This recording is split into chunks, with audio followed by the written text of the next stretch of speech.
Today's episode will be breaking down some of the biggest gaming news that has been hitting the Web3 so far. What we're about to reveal to you is going to be pretty important. You want to stick around. My name is Paul Barrow. Welcome back into Tech Path. I do want to thank our sponsor today, and that is Coinbase. If this is your first time into crypto and you're getting ready to start your journey, Coinbase is the place to get going. Make sure and use our link. It's going to get you up to $200 in crypto. All you have to do is just use that link and you're in. Get going over on Coinbase, a great exchange to get started. Let me go over into a couple of things that are happening today. I want to open up just as a reminder that you guys may not be aware. We cover a lot of gaming topics here, Web3. We did this video, as you'll notice, 11 months ago, and I want to highlight something on here. This was Cathie Wood's buys. In other words, some of the investments that she was making. One of them at the front of that boat, that little arc right there, was a token that you can kind of see there that I'll explain to you in a second. It's a very interesting project. And it's this project right here. So when you start to look at some of the blockchain by NFT sales volume, let me kind of zoom in on that for you guys. Typical Ethereum, Solana, Bitcoin, Polygon, Immutable, and then, oh, wait a minute, there's Mythos Chain. That one has started to move up the ranks and fast. In fact, it's over Avalanche now, over Blast, even Flow. So are we starting to see maybe some dynamics starting to come together for Web3 gaming? And we are. A lot of big news hitting this week. I want to go to this next clip that breaks down something that is very important. Take a look. Right, so let me show you a quick demo here. So basically what happens here, this is fully streamed. I'm clicking on my desktop about 3 seconds and I'm in the game. So this is built in Unity. This is a game Blankos. This is running full 60 frames a second at high definition, right? All streamed through the internet.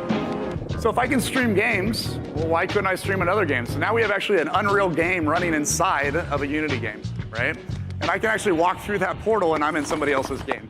So I literally can interconnect from one game to another game using this tech, fully decentralized, moving from game engine to game engine. This becomes a 3D internet over time. So here you can see Unreal 4 now, we're running the Unreal 4 engine. I pop up another portal, I can walk through that portal, and I'll swap back in. And where Web3 becomes really exciting is if you start having this decentralized identities, and your assets and your identity and your volume, everything's coming with you, you actually can move between worlds and start having these new interconnected experiences. All right, so this is engine to engine, game to game. This is a huge step in the interoperable phase of Web3. And it's one of the things that we have been talking about for years and really was questioning whether or not this could be done. The tech that Mythos put together to get this done is kind of interesting. And it was done through this company called Polystream. I want to show you how Polystream works. Take a look. So if you took like the Travis Scott event that happened at Fortnite a few years ago, they had 12.5 million concurrent viewers. That'd be a whopping $25 to $30 million an hour if they were to stream that. And not only can you run games and do it cost effective, our solution is about 1/10 the cost because we're not using cloud GPUs anymore. We're using edge GPUs and using commodity hardware in the cloud. And what's exciting even further is we think we can completely decentralize this over time. So a couple of things there. Edge computing, I think that's going to be a big part of this. Also decentralizing this. Of course, Mythos came in and Mythical Games came in and bought Polystream, acquired them. Now this video right here we found is a little bit dated. And the reason I wanted to bring this up. This is 5 years ago, all right? And this was during the Microsoft for Startups phase. So they're Polystream, very connected to Microsoft already. Mythos comes in, grabs up this tech, and starts to implement it into their technology, and wait till you see where this is going. So this is a couple of things that they revealed at Consensus this week. One of the things that's kind of interesting, let me kind of show you something here. I'm going to zoom in on this right here. Tech is getting ready, early test Polystream, Blankos drops, install an 8 gig to 5 megabyte, and stream around 3 to 8 megabytes at 60 frames. Mainly what we're talking about is the capacity to really scale down a lot of what we're seeing on the graphical side of things. So this is going to change up the user experience, especially in browser, all of this pointing in the right direction. Further in this presentation that they did, notice right here, let me kind of zoom in on this right there, growing pipeline, 5+ games that want to integrate now for 2025. So we're going to see more games coming in. more of those portals that are shifting from game to game. And this is where I think we'll see the interoperability really start to scale, especially as we start to see blockchain become a decentralized, pretty much infrastructure around where Web3 gaming is going. I want to go to a clip real quick. This gets into one of the 5 games that is launching during all this. Take a look.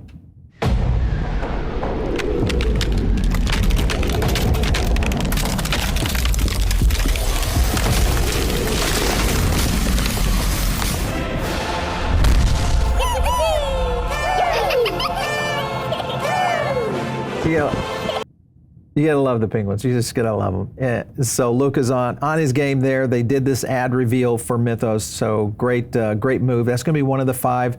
Pudgy, of course, goes in a little bit further because remember, onboarding is very, very important, especially in Web3. And I think especially as we start to see Web2 convert to a lot of Web3 gaming, this one is going to be pretty cool to watch. Take a look at this clip.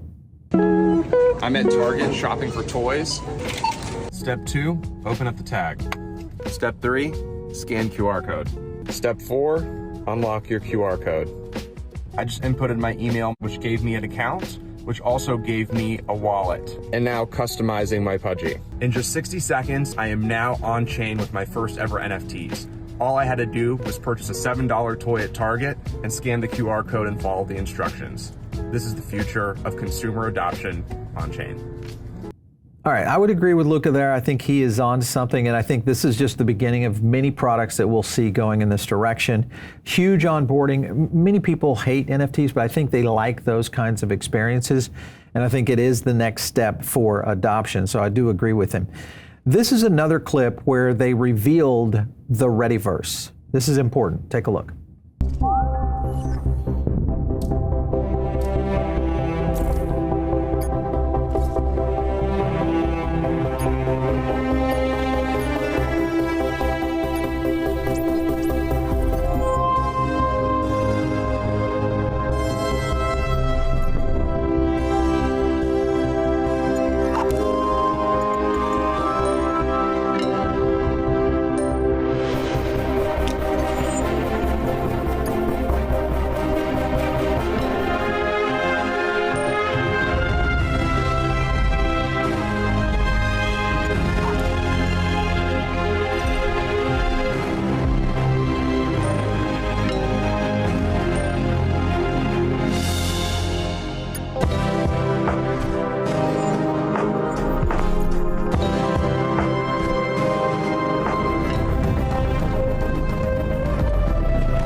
All right, so that was kind of a bit of an ad there, but the idea, if you're listening on the podcast version of this is really showcasing Readyverse. Remember, running on Root Network and XRP. We did a whole video on this, so go back into our library. You can kind of start to learn a little bit more about Readyverse and what it means.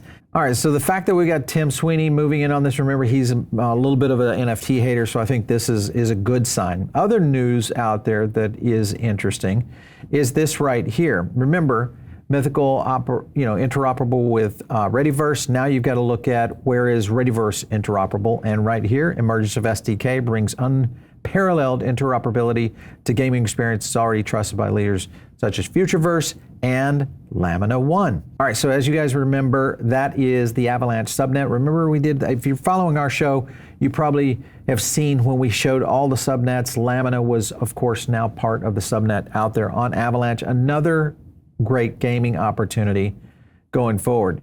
So if you remember, we did a whole video on this, but this shows you how AI can be utilized, and essentially they can take a PFP or an image and convert that into a 3D game asset. That's pretty cool.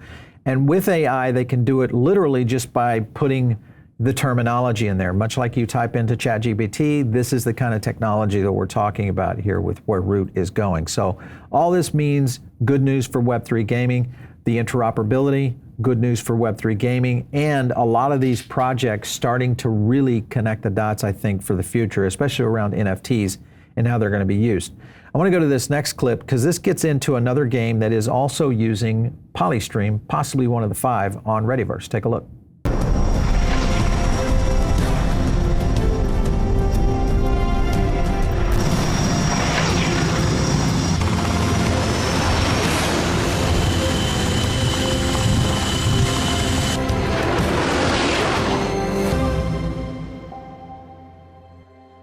so as you can see, this starts to really innovate across a lot of these NFT collections, as you can kind of see there with Bored Ape. So that in itself is going to be huge. The only difference is you need the ability to have the recurring players all happening at the same time. And in many cases, you need thousands and thousands of these.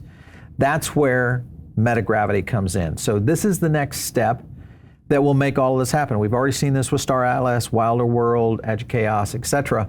I think Mythos is just a matter, Mythical Games is just a matter of time before we start to see this start to elevate there as well. Futureverse right here, get ready, because all of this is happening in a couple of weeks. And this is where XRP is going to start to reveal, I think, maybe a bigger and more master plan around their gaming effort. So make sure and keep an eye on what is happening over on Futureverse. I want to get into another clip real quick. And this clip goes into what everybody missed in terms of the message of ReadyPlayerOne. Take a look. When I was imagining the Oasis, the metaverse in my book, I was just trying to imagine like the coolest possible future version of the internet based on my own experience, and the coolest possible future version of all video games. I would, you could foresee that all video games will eventually become connected and interconnected and compatible with each other, and then you will have basically one video game to rule them all. Forgive me, I read ReadyPlayerOne a long time ago. I loved it, but the message that I walked away with about the metaverse wasn't necessarily a positive one. The real story that I took away from ReadyPlayerOne was a group of upstart punks and people on the fringes of society took it upon themselves to take control of the internet and change the fabric and change the way that it works, from something that was controlled by a giant corporation to something that was controlled by a community. And again, that really speaks to the values of Web3. All right, so a little bit of a miss there, but if you're looking at the tokens that could potentially play out here, here's Mythos right now. We're looking at the 7-day, a little bit of flatness here. I think it's just a matter of time. We might be able to see some action on this one. Another one to watch, of course, is Root Network. We've talked about this one before. I think the more we see coming out of Futureverse and XRP will give us a little bit more guidance on this project as well.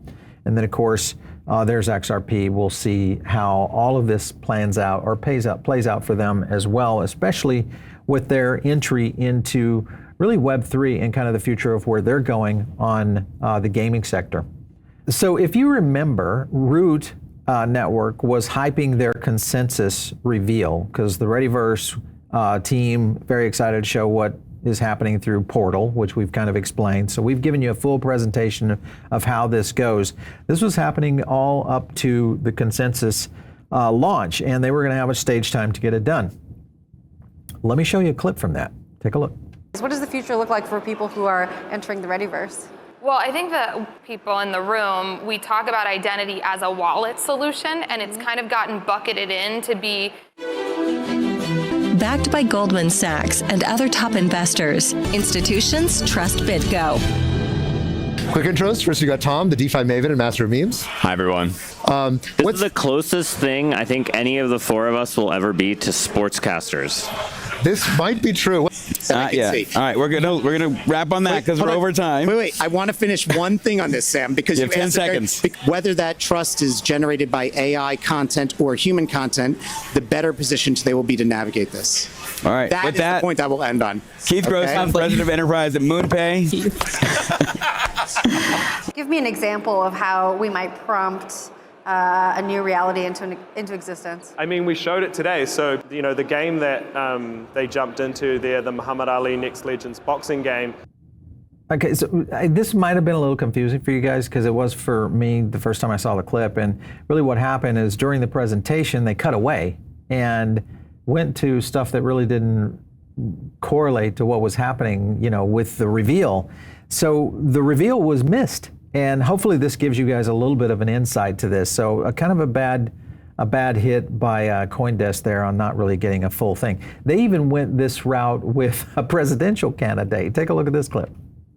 That there is at least this belief that we can trust in the courts, and that's a sense of relief. Well, first, I agree with you that the judicial system still has more independence than any of the other federal agencies. They're sensitive about that, and I would say they're more sensitized right now than at any time, at least since the. All right, welcome back. Hold on, stand up. Stand up all the way. Just didn't stand up.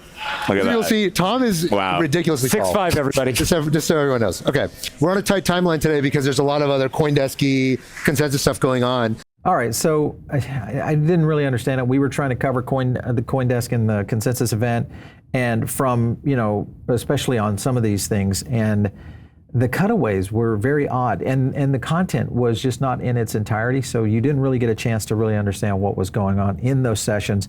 So hopefully for the people that were there, they actually got a chance to see it. Let us know in the comments down below if you guys thought that was the case.